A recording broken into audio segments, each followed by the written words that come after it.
Kuna pastor alisema aliota ndoto usiku, akaona mke wake ndiye anaua watu kanisani, anakata watu kukata. Akajaribu kumshika mama, akamwambia mwishoni, wewe nitakata.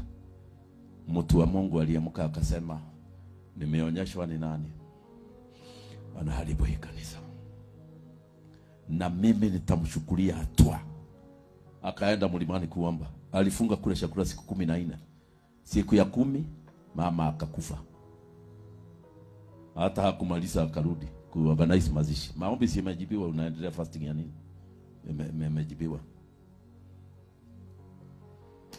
Akiwa kwa nyumba yake amekaa, anashukuru Mungu akimwambia, sasa nionyeshe mke mpya. Baba Mungu, umeondoa yule adui wa kanisa.